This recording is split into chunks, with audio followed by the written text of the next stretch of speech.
Madam biri, madam biri, madam biri, madam biri. Madam biri, madam biri, madam biri, madam. Merhabalar, bonjour. Ben Madam Biri. Bu bizim ilk videomuz. O yüzden heyecanlıyım. Nasıl anlatacağımı, nasıl yapacağımı bilmiyorum aslında. Biraz kendimden bahsedeyim. Kanalla ilgili biraz bilgi vereyim. Ben bir zaman yolcusuyum. 300 yıldır zaman içinde yolculuk yapıyorum. Bu yolculuklarımın hepsinde de bizzat yaşadığım, gördüğüm şeyler var.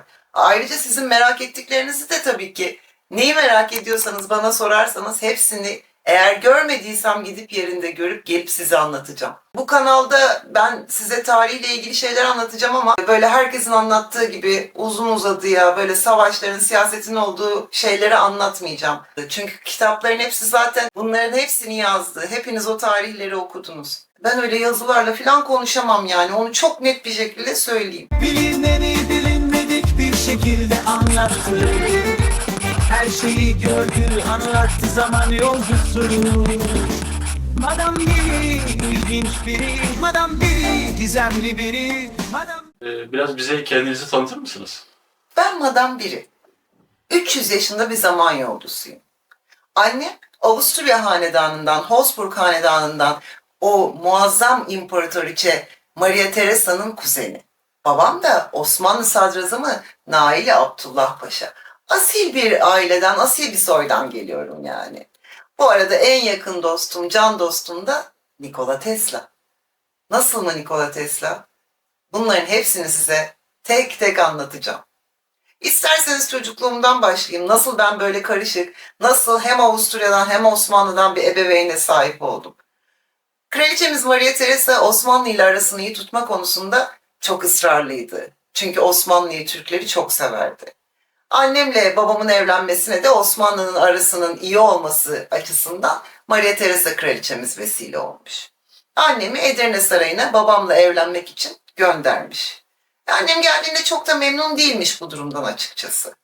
Yani bilmiyorum, bazen ben böyle düşündüm ama herhalde annem Madame Blanche da galiba Avusturya'da başka birine mi aşıktı neydi? Babam da öyle kendi halinde, işini gücünü çok iyi yapan, ilk zamanlar teşrifatçılık yapan biriymiş. Teşrifatçılık da bu kanunların, nizamların filan altyapısını, neden kaynaklandığını filan yazan, kaleme döken, eli kalem tutan biriymiş. Daha sonra sadrazam olmuş babam.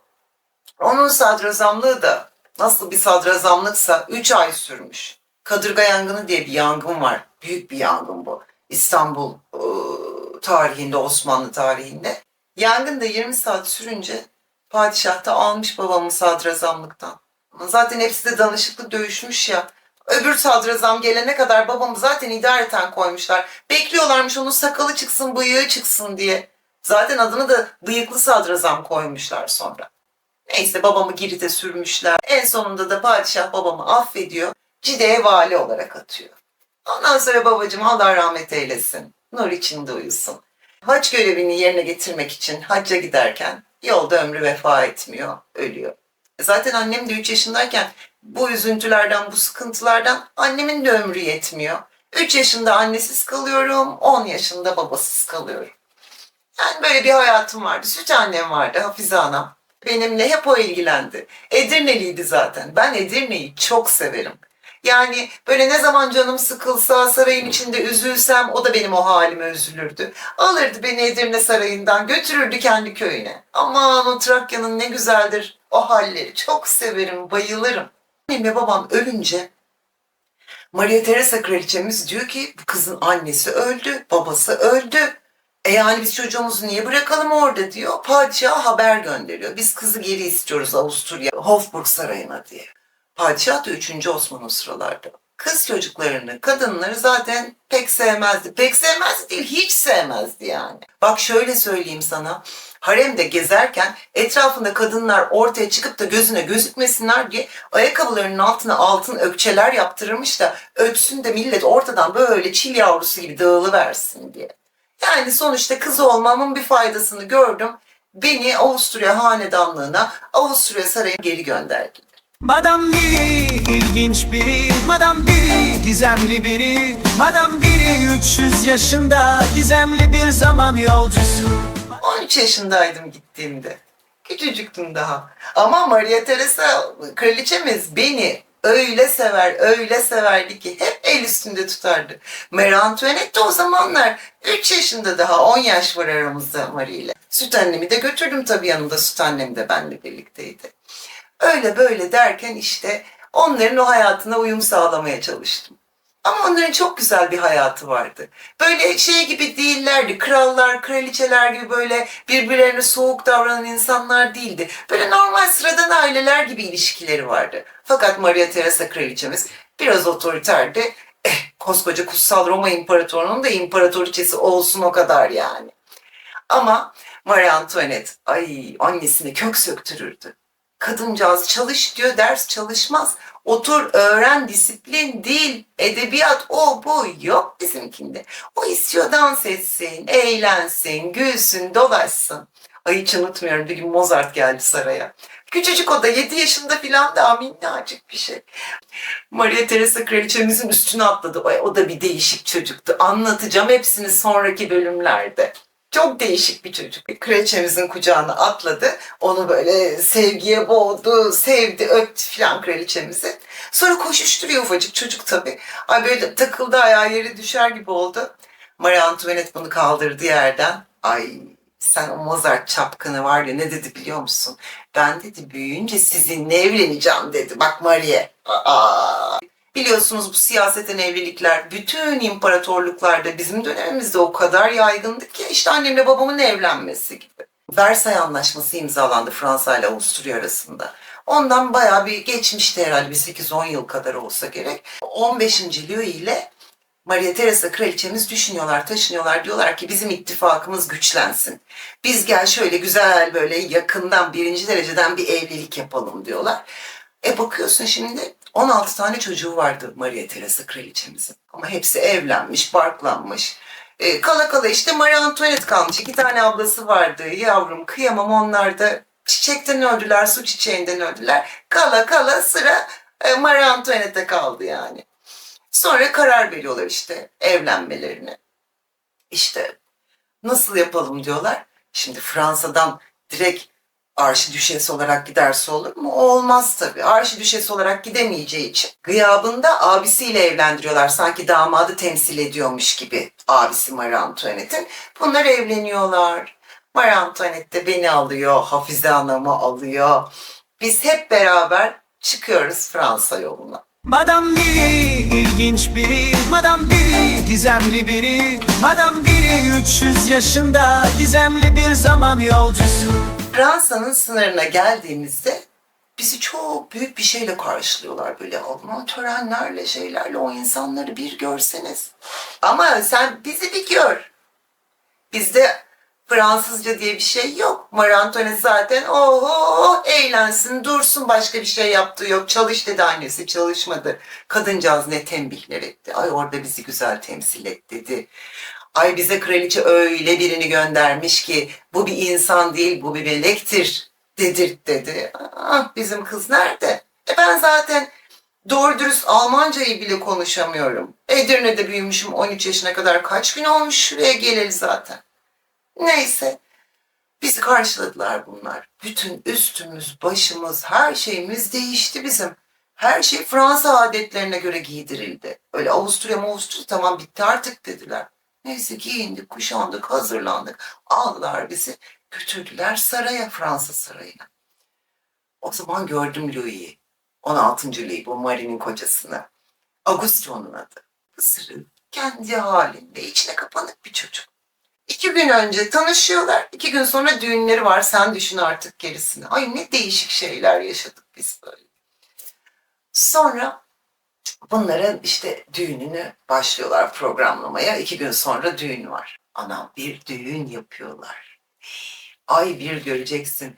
O gelinlikte sen de elmaslar, ben diyeyim pırlantalar, sen de inciler, ben diyeyim zümrütler, her şey vardı Marie Antoinette'in gelinliğinde. Çok güzel gelin. Onu bırak. 625 kilo takı, hazine hediye ettiler resmen. 625 kilo nedir? Gerçi o zamanlar vardı böyle şeyler de ben hiç gözümle görmemiştim yani. Fırsatım olmadı, öyle şeylere denk gelmedim ki. Çok güzel böyle bir tören yapıldı. Aman bahçede İnsanlar nasıl izdiham izdiham bir havai fişek gösterisi yaptılar. Ay Allah'ım, o havai fişekler at at bitmiyor. At at bitmiyor ama düşenler, sen düş insanların üzerine, o alevli alevli. Ay 100 küsür tane insan öldü biliyor musunuz o gece? Takdiri ilahi yani. Tur oldu, yemek yendi, koskocaman bir ziyafet masası. Sen Agusti'yi gör, bizim damadı. Ha biri yiyor, ha biri yiyor. Dedesi dedi ki huzur içinde uyusun. Ay dedi, Agusti dedi bu kadar çok dedi yemek yeme dedi. Bu gece dedi önemli gece dedi. Sonra dedi rahat edemezsin dedi. Ay sen bizim damat ne dese beğenirsin. Ay ben dedi böyle yemek yediğim zaman dedi çok rahat uyuyorum dedi. Bak, ay bunların böyle değişik değişik de adetleri var yani. Şimdi bunlar gerdeğe gittiler ya. Herkes onlarla beraber yatak odasına gitti. Ay ben böyle şaşırdım. Ne yapıyor bu insanlar dedim. Ay sizin ne işiniz var yatak odasında? Meğer adetleri böyleymiş. Biz daha 2 gün oldu geleli, ne bilelim canım. Bunlar yatarken seyrediliyor, kalkarken seyrediliyor, uyurken seyrediliyor.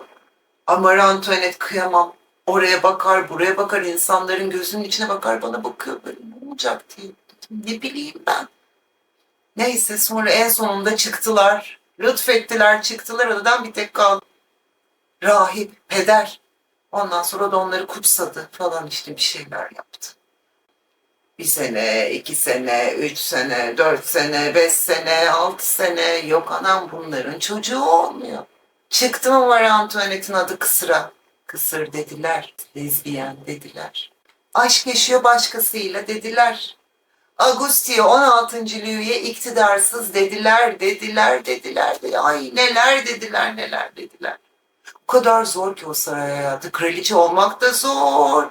Döfen döfnes olmak da zor yani. Bu hanedanlıkların da değişik değişik özellikleri var. Şimdi sen Marie Antoinette'sin ya. Sarayda kimseyle konuşamıyorsun. Kıyafet kodu var. Hiyerarşi var. Ünvan var. Kızcağız kimseyle konuşamıyor. Saraydakiler de benimle bundan dolayı konuşamıyor demiyor. Konuşamadığı her kim varsa dedikodu, dedikodu, dedikodu. Ay bir de şey vardı, dur onu söyleyeyim. Neydi o kadının adı be? Du Barry. Madame Du Barry. Ay bu Dede Louis'nin metresiydi. Hayat kadınıymış. Soylularla filan birlikte oluyormuş eskiden. Toplantıda mı baloda mı bir yerde görüyor Dede Louis. Alıyor bunu saraya getiriyor. Oradan soylu biriyle de evlendiriveriyor. Ondan evlenir evlenmez de adamı alıyor böyle uzaklarda bir yere göreve gönderiyor. Sonra metres hayatı başlıyor. Ama Dede Louis'i bir gör, ağzının içine bakıyor Duberry'nin.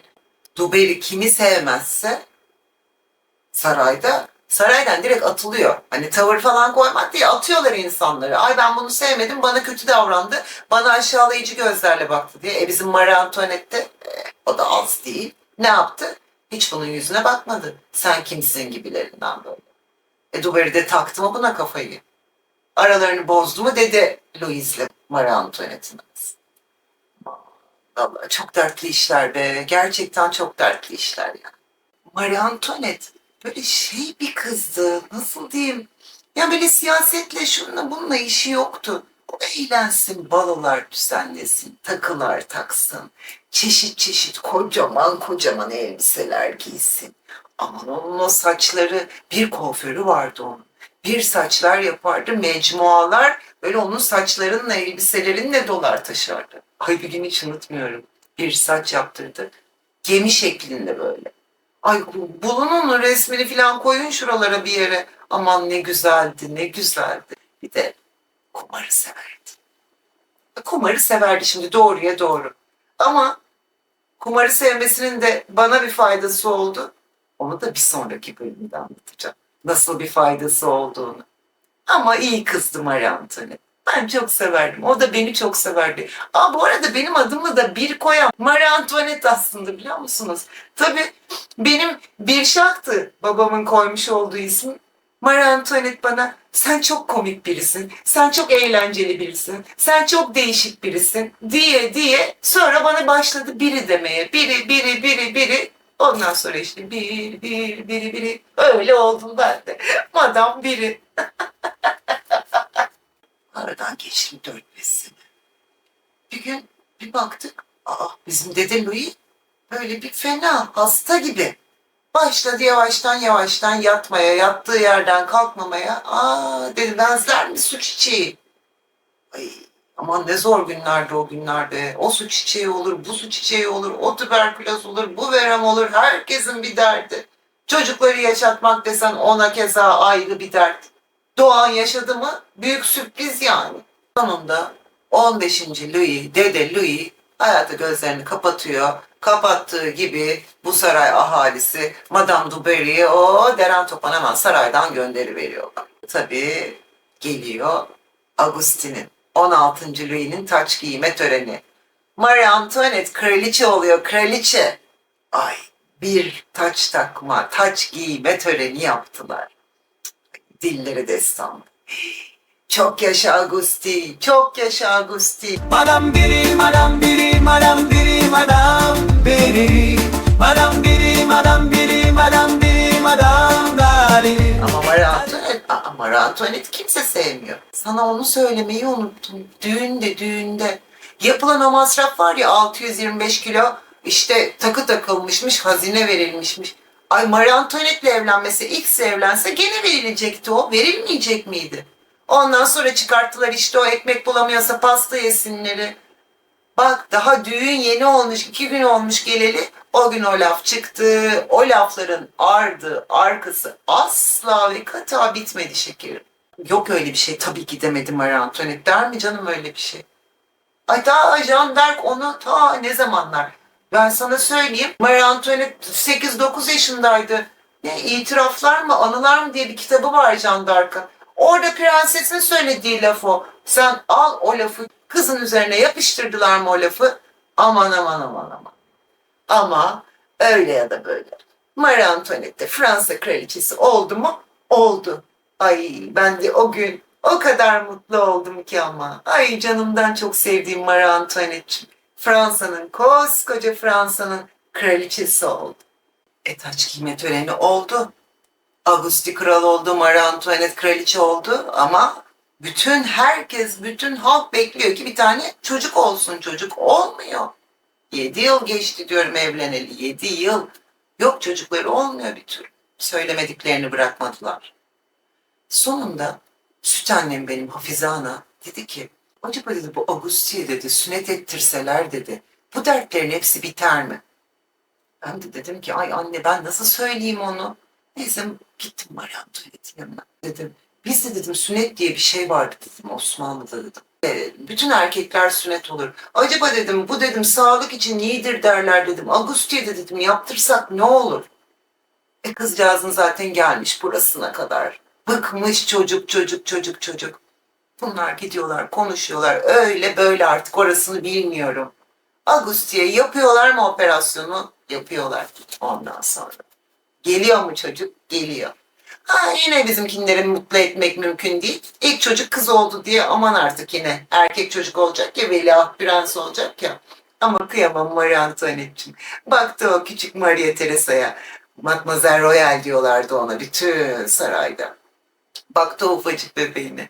Eğer dedi erkek olsaydın dedi, bütün Fransa'nın bebeği olacaktın. İyi ki kız oldun dedi Marie Teresa'm dedi. İyi ki kız oldun. Şimdi bir tek benim evladım oldun. Mösyö, benim anlatacaklarım bugünlük bu kadar olsun mu? Çok fazla şey var. Nasıldı sizce? Çok güzel oldu Madam Biri. Çok tatlı anlatıyorsunuz ama bundan sonraki anlatacağınız hikayeleri de merakla bekliyoruz. Çok şeyler var. Ay, çok şeyler var. Bu arada bir şeyler yazılıyormuş buralara. Ben de yeni öğreniyorum bunların hepsini. Böyle kılığımı, kıyafetimi, ortamımızı, anlattıklarımızı. Bu anlattıklarımdan mesela en çok ne sizin dikkatinizi çekti? Ondan sonra ne bileyim beğenilecek mi? Böyle mi yapılıyor? Beğeniler falan yapılıyormuş. Bak, ben bilmiyorum, siz öğretin bana bunları. Ne merak ediyorsanız sorun. Neyi öğrenmek istiyorsanız. Madam Biricim, git şöyle bir bak. Ay, ben size söyleyeyim. Bir sonraki bölümde anlatırım ama onu. Ay, dur. Tamam, onu bir sonraki bölüme bırakıyorum. Ben Nikola Tesla'yla nasıl tanıştım, nasıl can dostum oldu, onu o zaman anlatıyorum. Ay, ben çok mutlu oldum sizinle tanıştığıma. Kendimi de çok rahat hissettim. Ay, iyi ki varsınız. Canım şericiklerim. Size gelsin öpücüklerim. Madam biri, madam biri, madam biri. Destek. Amacın yerken Söylersen olacak. bir,